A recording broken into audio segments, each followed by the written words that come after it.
I always say the cancer is not the conflict. The condition is not the conflict. While you were laying there in your treatment, you it's likely you promised yourself, when I get out of here, when I am healthy again, this is what I'm going to do. I'm going to change the world. I'm going to see the world. My whole life is going to be different. The first time you fail at that thing, that's when your story begins. It's easy to assume that the illness or the crisis itself is actually the story. But the real conflict begins the moment you try to move forward. By shifting your focus from the condition to the internal battle of overcoming the failure, you can turn your deepest challenges into a powerful blueprint for inspiring others. Leadership Sound Bites. Real leaders, real moments, real growth. Okay then, welcome to this week's episode of Leadership Sound Bites. My special guest who's doing a lot of facial stuff, okay, Mike McQuillan. It was so funny, we talked about it, creator, founder of CEO, whatever you want to call it. It's the guy behind the scrap iron storytelling. And you caught my attention, sir, because of the storytelling stuff. And I didn't attend the whole thing, but I ended up landing on Colleen Stubbs. It was a live she was doing, and you were on there. And I thought, this dude, I appreciate it. And it was so funny because when I reached out to you and talked to you, it was the storytelling that caught my eye.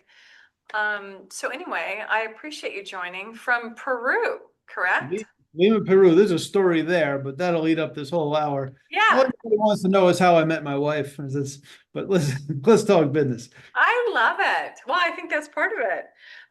So you have a quote to kick us off with, and then I'm looking forward to this conversation. You got it. The quote is Eleanor Roosevelt, "You must do the thing you think you cannot do." Oh, so what does that mean to you, for you? When I first read that quote, it was in that idealistic climb every mountain and go for it and don't hold back and do it, be unbridled. I still believe in that. On the other side, in the business end, it means you have to do all those tasks in business you think you're too good for. It's a funny thing about pursuing your dreams. Sometimes it can be pretty boring. Being a loser is fun. You can just do whatever works for the moment. Achieving nothing in life is a lot of fun, but doing the thing you think you cannot do applies to a lot of skills you thought you didn't have. I never asked to be a web designer. I never asked to be a graphic designer. I never asked to be a forensic psychologist, but here I am analyzing the text behind everything everybody says. So that's taken on different meanings over time, but Eleanor Roosevelt was pretty deep as well. So it's going to have multiple meanings, the things that she said. It's so interesting. And it is, I think the thing that stands out for me, Mike, when you talk about that is this whole idea that if you think you can't, you're right. And if you think you can, you're right. And for me, that quote is about, if that's the thing that you can't do, you need to push through that thing because that's the thing that you need to do. So that you prove yourself wrong, because otherwise we're setting up our own limitations, our own boundaries. And Yes. what is it that you're not able to do or not going to accomplish, or your purpose in life, because you labeled all this crap that you tell yourself you can't do? Yeah, once you're able to articulate it and take it out of wherever it is that it rolled up, and then it'd be nice if the brain were one big long tube, but I swear those little curls and crevices that keep your deepest, darkest thoughts, you have to go find it and say, hey, there's something I think I can't do. And I did it. I wonder, so this visual of using a Q-tip in the crevices, pulling that stuff out. I'm like, that's probably not the image anybody wanted, but that's what came to mind for me. So who are you and how did you get to where you are today? How did Or I it's get doing, I mean, because just the title alone of Scrap Iron Story, it's just this very like raw kind of, feeling when I hear the name. Okay. Well, I'm so glad you said that. I'm glad I didn't even see that. I didn't even plant that. That came to you organically. And that's the idea. You've got a lot of paths converging, and that scrap iron has different meanings that way as well. If you just look at speaking, a A lot of people who coach and teach speaking, they come from either the corporate world and they've been giving these boardroom presentations and pitches and different things. Just because you generated $100 million investment from some hedge fund doesn't mean you're a great speaker across the board, but they're teaching corporate people how to speak. Or they come from show business, meaning they did improv comedy or they did cereal commercials when they were a kid. And I joke about that because they put more emphasis on the presentation and the delivery. And there is a place for that too. But I'm a little bit tired of people conflating formal and professional. And a lot of your speaking coaches, let's work on your poses. Let's work on your pyramid pose. Let's work on your power pose. Let's work on the sweep, the raising high, and all these different things. And I have to quote the great Patricia Fripp. She's a very proper English woman. She said, and also a great speaking coach said, why perfect the delivery of a poorly crafted, badly written presentation? My background is in journalism and is in teaching English as a foreign language. If I can teach wise-ass Peruvian teenagers how to conjugate their verbs, I can teach stubborn business owners how to tell stories. And that's where this comes from. I'll take corporate money. I don't want to deal with corporate people. You have to know you work with me. A corporate executive, a CEO, is no better and no more professional than a sanitation worker asking the city council for a new garbage truck. You're no different than some homeless person pleading down a vagrancy charge. Speaking is speaking. People have to get to know the real you and the raw emotion behind you so they can connect on an emotional level before you meet them one-on-one to promote a business. So I'm bobbleheading and I'm agreeing with you. Cool. And there's this thing in my head around the stories because a lot of times when people attempt to tell stories, we can get lost in the noise. And then the point of the story never gets made because we lose Yes. people before that happens. Oh, yes. And you know why that happens? A couple of reasons. No. Number one is we always want to tell that story. Not we. So many people want to tell the story chronologically.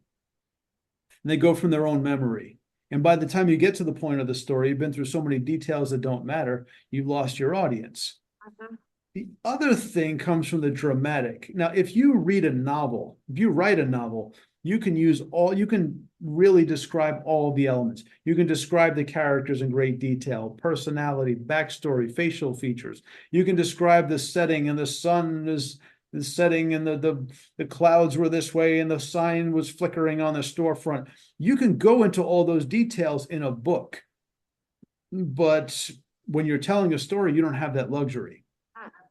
If you ever see a TED talk, and now listen, they have their place.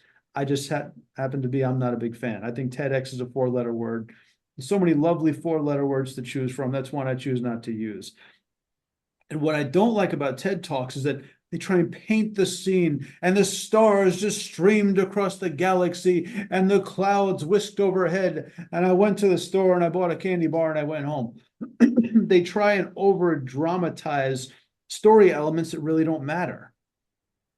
And that's why that's one reason. Those are two reasons why the stories don't get anywhere. They try too hard to describe the scene, to be dramatic, to be imagistic, and it's not relevant. Or they go chronologically because it makes sense to do that. And the whole point.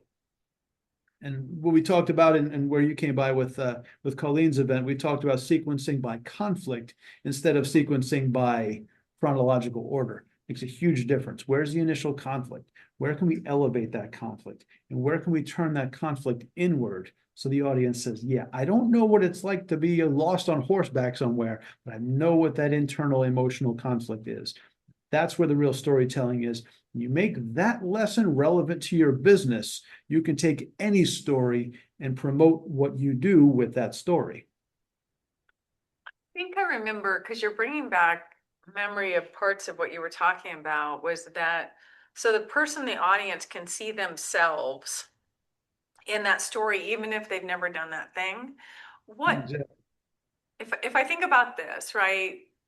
Because even in the corporate world, even as leaders, we need to be able to influence.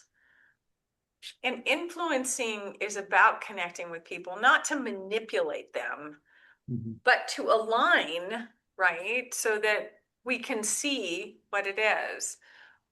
What's an example, Mike, of a quick example of what you're talking about? So it's not in theory, right, of this formula, but it's like, here's an example of that. Okay, the example I use very often is the movie Titanic. Everybody seems to know it, right? And whenever I do this with a group, I always say, raise your hand if you've ever been on a transatlantic ocean liner that crashed into an iceberg and sank into the frigid waters. Actually, one time somebody raised her hand. Are you serious? It was not quite as dramatic, but something happened on a boat. Anyway, there's the one time somebody said, Yeah. typically you can't wrap your head around that. But it's the love story between Jack and Rose. That's something you can identify with. That, and however you interpret that, it's just a love story. He sacrifices for her, even though there's room on the door. Now, I've never seen that movie, but I get it. I have. The boat sinks. And there were tears involved, hers and mine. You know, I cried when I found out Leonardo DiCaprio turned down the role of Anakin Skywalker in the Star Wars prequels. That brought a tear to my eye. And there's another perfect example.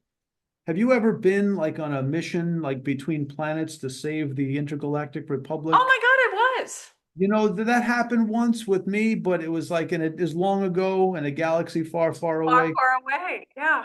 Yeah, but not everybody has been through that. You and I have. But Luke and his struggle but everything in the originals, Luke and his struggle to amount to something. He's on the farm. He's in a desert with two suns setting, and still he's on the desert. I don't know what they grow on the farm there. This longing to go beyond and find meaning. It's the struggle of good versus evil. Okay, what the prequels should have been with Anakin's internal struggle of the dark side, the thirst for power. They botched that a little bit. Those prequels could have been amazing.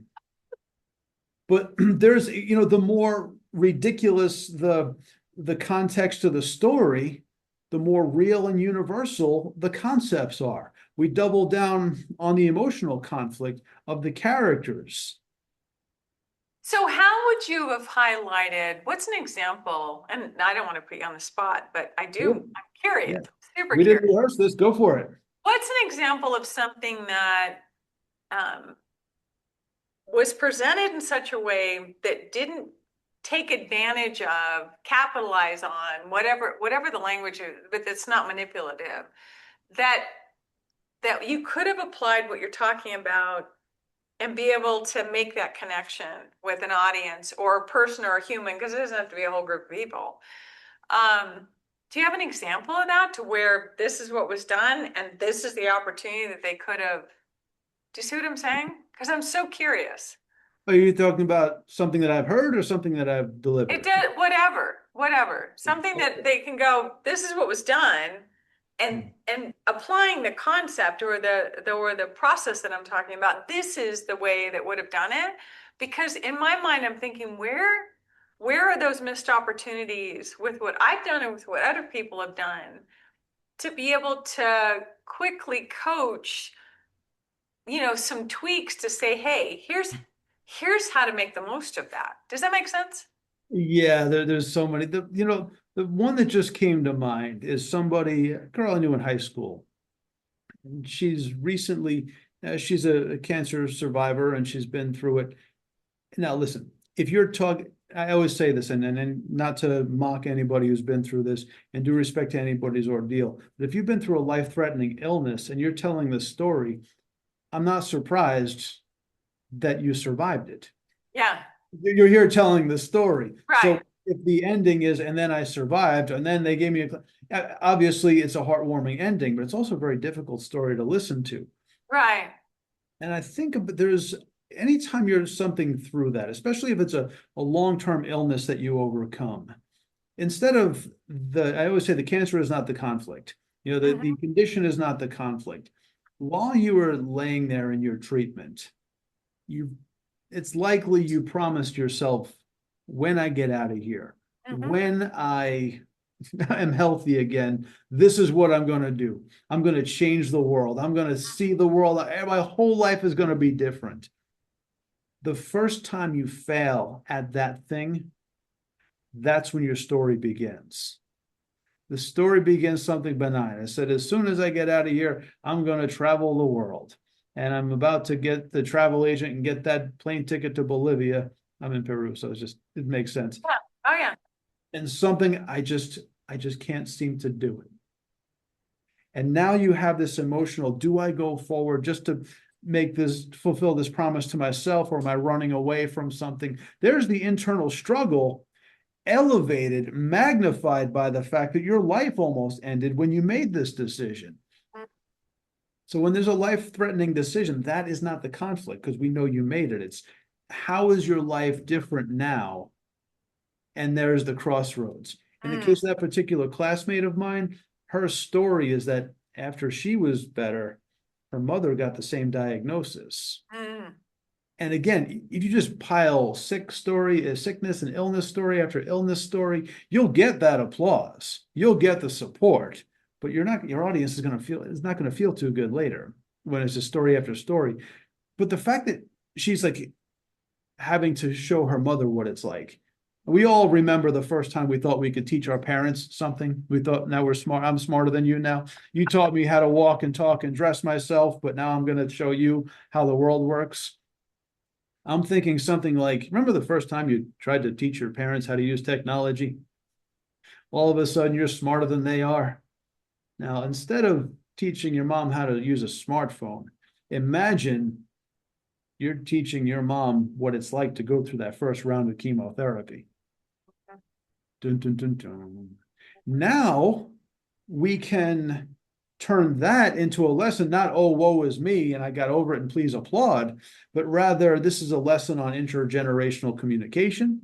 mm. It's a lesson on intercultural communication, because her parents had come from India and she was raised in the suburbs in America. So there's a culture divide between mother and daughter. Mhm. And so now you can turn this into it's very heartfelt, it's very personal, but it's not about I did it.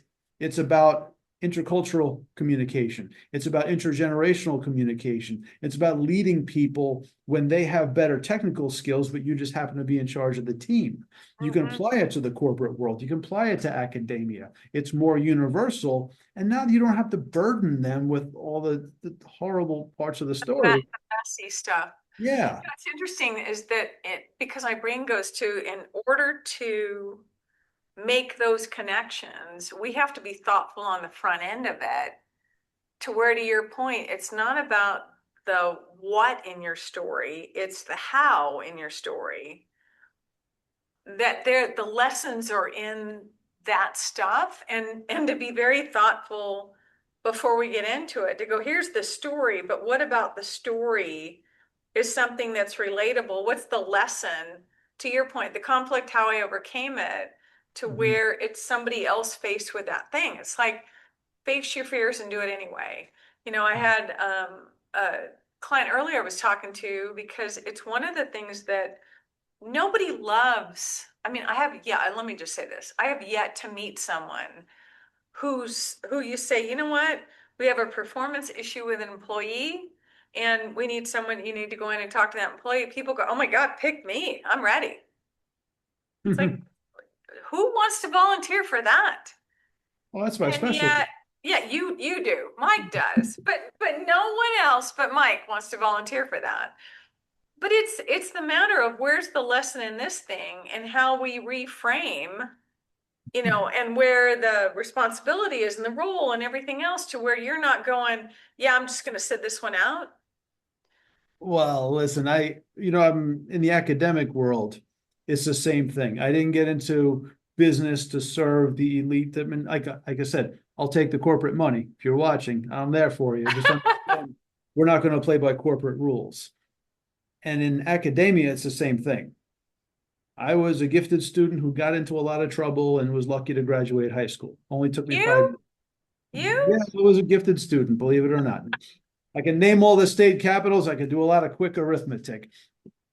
That being said, so I know what it's like to be on both ends of the spectrum. So when I got into teaching and I got a degree in guidance counseling, I Mhm. didn't do that because I want to help rich kids buy their way into the Ivy League. That's not what I'm for. So many people think, I mean, the reason guidance counseling became a thing is to go into the high schools, find the great science scholars so they can work for NASA and put a man on the moon. Really? Really? Oh, I didn't know that. That's right. Once the Russians launched Sputnik, we said, uh-oh, or somebody said, uh-oh. So they already had this concept of matching. But back then in the 1950s, I mean, that's when my parents were in school. My mother was taking classes in hat making. The idea of a woman, I never thought I was such a radical feminist until I think of her story. They didn't even think that women belong in the workplace at all. And depending on your economic level, I mean, not to go too deep on that, they had no idea of like meeting anybody's needs, like through using your public education to be successful in the professional world. Hmm. When I started going to school in the early 80s through the mid 90s, it was still the Sputnik model. It was still go find the scientists. That's why your SAT score is forever. Your math score is higher, we're going to make you an engineer. If your humanities score is higher, we're going to make you an English teacher. And that's that. And that was still the old way of thinking. That it still exists. Hmm. There's a lot of people telling counselors what to do, don't know what the profession is. The point is, when I got into this, I wanted to take people who don't like school. I want to take people who I'm going to make them love it, make them want to be there. One of my great accomplishments as a language teacher, it doesn't look like much. You'll never see it. I just know that we had this digital, we were in person with the classes and we took attendance every day. You click it once, it turns green. You click it twice, it turns red. You click it three times and it turns yellow, meaning the student was late. Oh, okay. So I had one student who was like, so the term is 18 classes, a new term every month. And so the first 7 days were yellow Hmm. and the rest of them were green. And he came to me at the end of the month and said, I used to come in late until I said, I don't want to miss the beginning of class anymore. Like there was something going on. I wanted to be part of it.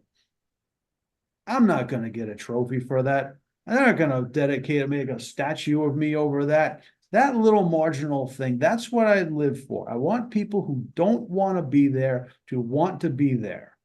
So if you translate that to the professional world, to whether it's the corporate world, to the business world, if it's somebody who's dedicated, shows up on time, they're not violent, they're not, they're just, their performance is down, it's Mhm. possible that they need motivation. It's possible they're not being listened to. It's possible there's a management issue that nobody wants to hear about. So if I were in that situation, in that, what I do in academia now, I would absolutely be the one to go to in the professional world. Mhm. Um, I I love that whole idea, and I was writing down, and hopefully I don't forget it, is I want people who don't want to be there to want to be there. It's like show up and be part of your life, right? Take control of it, be engaged in it, know what's going on with it. Yes. So, what was happening at the beginning of class that he heard stuff about that he didn't want to miss anymore? Well, you just have to be there, Michelle. Listen, I don't know what your experience was in school, but how many teachers begin the class with, okay, take out your homework? Oh, yeah, no, lots. If I have the option, because it was a private institute, it's not like they get sent to the office to get a pass and get detention. They had that, you just get a yellow on your attendance marker. If I know the first 5 minutes of class are going to check my homework, or I can hang out by the vending machines for a few minutes, and the worst thing that's going to happen, you're going to put a yellow on my attendance. Of course, I'm going to show up late. You'd be dumb to show up on time. So he knew that when he came in, we were already engaged in conversation. We were already engaged in questions and answers, and the people. So he felt like when the activities are going on, he's playing catch up. Mhm. This is a matter of seeing the movement, seeing the energy, seeing the students interacting with each other. Um, it's interesting because it creates the want and the desire to be a part of community and what's happening and the connection. Yeah. Because we're wired that way as humans anyway. We want to be in community. We want to be connected with people. We want to be part of the stuff. Yeah. And you're right. It's like when the dialogue's happening and I'm joining later, I'm like, what did I miss out on? Yeah. And it's like it's not like we're gonna try and catch you up. So yeah, I love that. I love it. What other when I think about storytelling Mhm. and being a better storyteller, not a great one, but I mean, if we were just to do one of my mentors, she would say, what's a little bit better look like?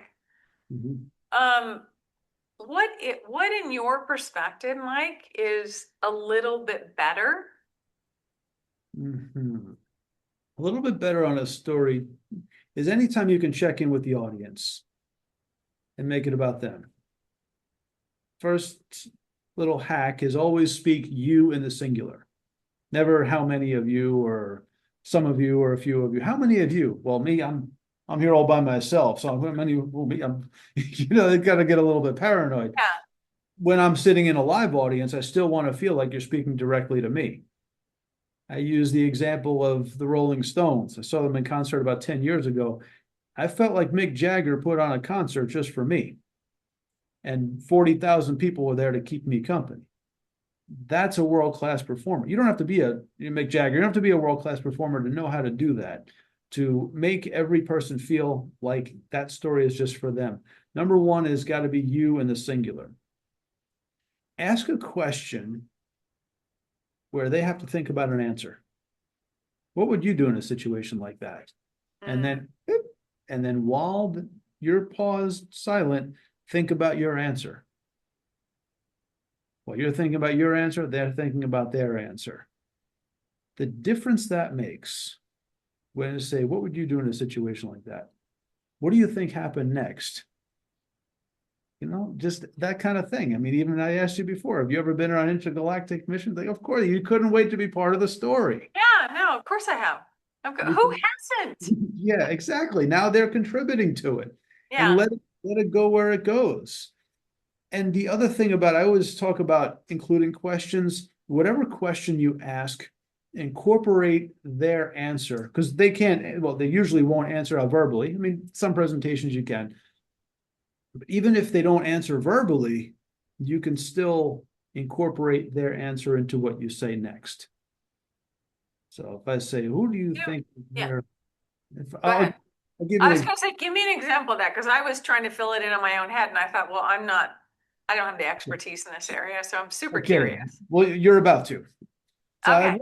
once I talk about, think about where you are in your life right now and what got you started on your journey to get here. Mhm.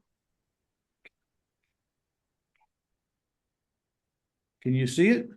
Remember your answer. We'll get back to that in a few minutes.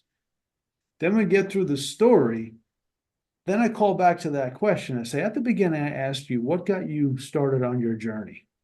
A better question is, who helped you get there? Dun, dun, dun, dun. Now, if I've told the story the right way, is that, can you see? Okay, don't they deserve to know that? Mm. Okay. And there's a whole thing leading up to it. The whole story is about, my background playing sports, being a military guy, that my training is that when you see a wall, you climb over it, you tunnel under it, you run through it if you have to, but you get to the other side. And then I compare that to that of a guidance counselor or other people who are in a supporting role. Mhm. And I talk about, it's just somebody I knew growing up. We were wrestling teammates and partners. I used to beat him up all the time. Then 15 years later, I became his intern. And I said, his name was Paul. So when Paul ran into a wall, you know what he did? He painted it. He hung up pictures of his family, looked out the window and said, way to go, Mike. Keep running through those walls. So we get through that whole thing. I see it's easy to see greatness in people who run through walls to get where they're going in life. But what about the people who paint their walls and build a foundation for others to achieve? Aren't they just as great? these are all, how many times did I put you and put questions in there? Okay, now they say, now they're jogging in that, in their head. And the whole thing is, put your talent to work. And if it's specific for Toastmasters or speaking, put your talent to work in speaking to honor the people in your life who paint their walls so that you can run through yours. The story doesn't have much drama to it. It's all about the characters. Mm-hmm. The plot is what it is, but understanding the characters, they might be able to envision Paul. Maybe one time Paul was in the audience. I totally blindsided him with that one. That's funny. Yeah, it was a virtual thing. I was like, making fun of him on Facebook, like for a little, on his wife's page. I said, "You want to get your payback? Come see me speak Saturday morning." And he's like, "Oh my God, Mike!" They might not be able to envision Paul, but they can see how, we always look up to the great achievers, and there's nothing wrong with that. But taking it back, who was Eleanor Roosevelt? Was she a great achiever, or was she one in a supporting role who encouraged others to achieve? And What do those they are, say? Behind every great man is a powerful woman or something like that. But yeah, yeah, something like it's that. Or whether it's a husband and wife dynamic, or yeah, whether whatever people, it is. yeah, There are and you're absolutely right, there are supporting roles, but and the visuals that you use are powerful because you take, for instance, I mean, I immediately knew the wall.